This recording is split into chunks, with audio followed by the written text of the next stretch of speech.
As campaigning comes to close in Telangana, AIMIM chief and Hyderabad Lok Sabha MP Owaisi spoke exclusively to the Times network on the polls, his opponent and much more. Let's listen in. We have with us Member of Parliament Asaduddin Owaisi, who's on the campaign trail here in old city of Hyderabad. Let's get a quick word for him on what are the issues in this entire election and what is it that he is taking to the people. Mr. Owaisi, what is the most important issue in this election for you? The most important issue is the threat to the Constitution. The most important issue is the threat to the Places of Worship Act 1992. The most important issue is unemployment, inflation, and the Chinese aggression which has resulted in the occupation of our land at Demsak, Demchak, bordering Uttarakhand also, in Arunachal. So these are the important issues, and also development of Hyderabad, which we have done. Some more needs to be done. So these are the important issues. The development but issue seems to have taken a backstage. कभी 15 seconds BJP की तरफ से आता है, कभी आप 1 hour कहते हैं, वो कहते हैं कि पहले आपके भाई ने 15 minutes की बात की थी. Why do you see these issues? आप लोग जो है बार बार हमारे भाई का इशू उठा रहे हैं, वो कोर्ट से बंद हो चुका है. आप लोग कोर्ट का जजमेंट पढ़ना चाहिए. ये अनफेयर है आप लोगों का. 15 seconds की बात बीजेपी के एमपी ने की. उनको क्या इख्तियार है ये बात करने का? मैं तो कह रहा हूं कि वो एमपी साहिबा नरेंद्र मोदी जो उनके पॉलिटिकल आका है, उनसे पूछ लो. मैं अपनी फैमिली को लेके आता हूं, क्या करना है करो. ये समझ रहे कि हम मौत से डर जाएंगे. भाई जो वक्त लिखा के लेके उतना वक्त जीने वाले हम लोग, सब लोग जिएंगे उतना ही. फिर 15 सेकंड दो हम कम कर दें, क्या करेंगे भाई? क्या करना चाह रहे आप? कोई तीर फेंकेगा, कोई बोल रहा एमआईएम कोर्ट ने पाकिस्तान को वोट दी है. प्राइम मिनिस्टर बोल रहे हम घुसपैठी हैं, जिहादी हैं. अमित शाह बोल रहे 40 साल रजाकार जीत रहे.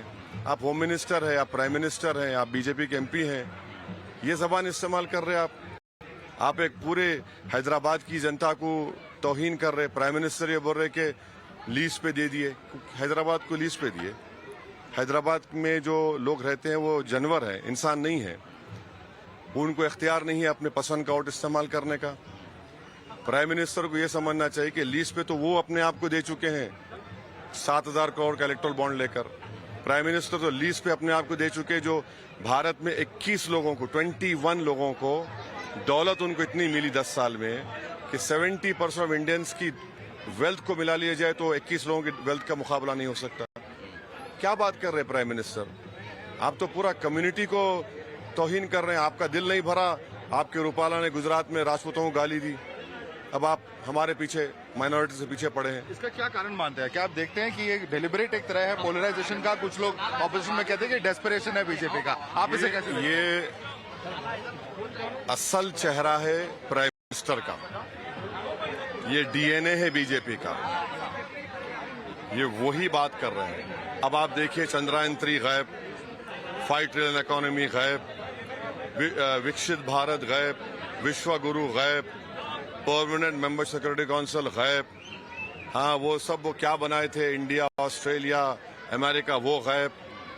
ये उनका डीएनए है. ये प्राइम मिनिस्टर मोदी का असली चेहरा है जो 2002 से दिखा रहे मगर बीच में छुपा रहे थे.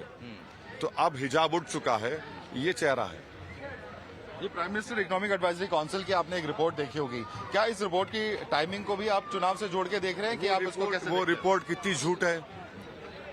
उस रिपोर्ट के बारे में आपको मालूम होना चाहिए कि, एक मिनट ठहरिए, मैं जरा उसको देख के बोलता हूं ताकि आपको कोई उस रिपोर्ट में बेसिकली ये लिखा है कि नहीं 65 इयर्स का है और हिंदू मुस्लिम पॉपुलेशन ग्रोथ और डिक्लाइन के बाद. अरे ठहरिए ना. और दूसरे देशों से नहीं सुनिए ना. 51 का सेंसस और 2011 का सेंसस में वो लोग 2015 बोल रहे हैं, जिसमें बोल रहे हिंदू नंबर्स 70 करोड़ इंक्रीज हुए, मुस्लिम पॉपुलेशन 14.4 करोड़ इंक्रीज हुआ. भाई 70 करोड़ जब पॉपुलेशन हिंदू भाइयों का, बहनों का इंक्रीज हुआ तो 100 करोड़ हो गया.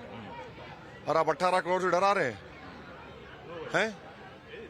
ये जो मोहतरमा है उन पर तो इल्जाम लग गया था प्लेजराइजिंग का.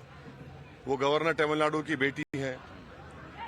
वो ये बताएं कि नेशनल फैमिली हेल्थ सर्वे 2019-21 में TFR रेट सबसे ज्यादा किसका गिरा है? मुसलमानों का गिरा है।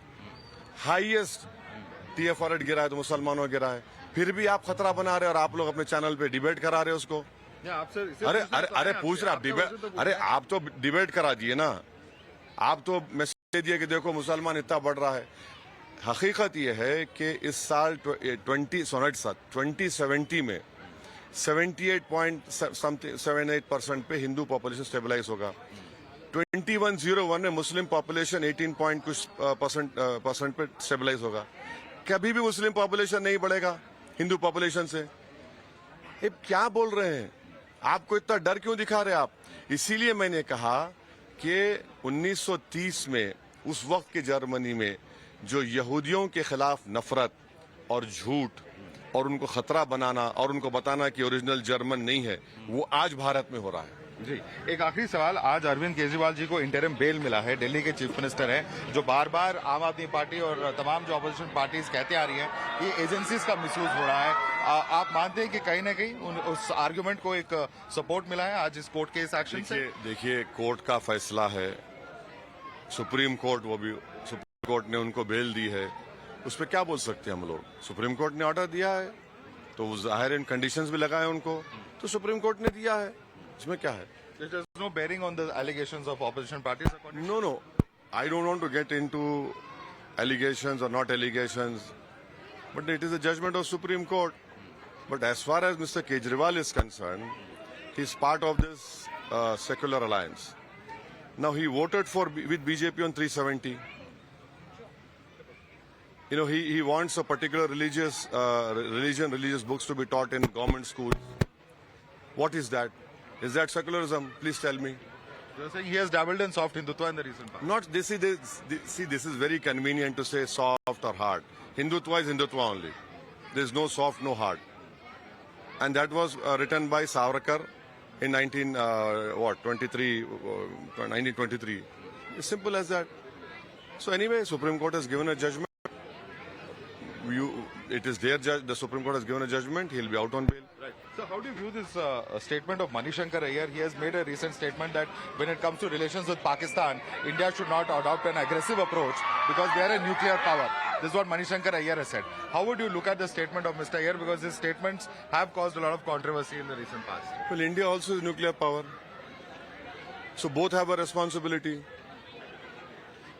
India also is nuclear power. Both have a responsibility. And you see, the BJP and their leaders, by harping on Pakistan and connecting the minorities of this country or great patriots with Pakistan, you're demeaning India.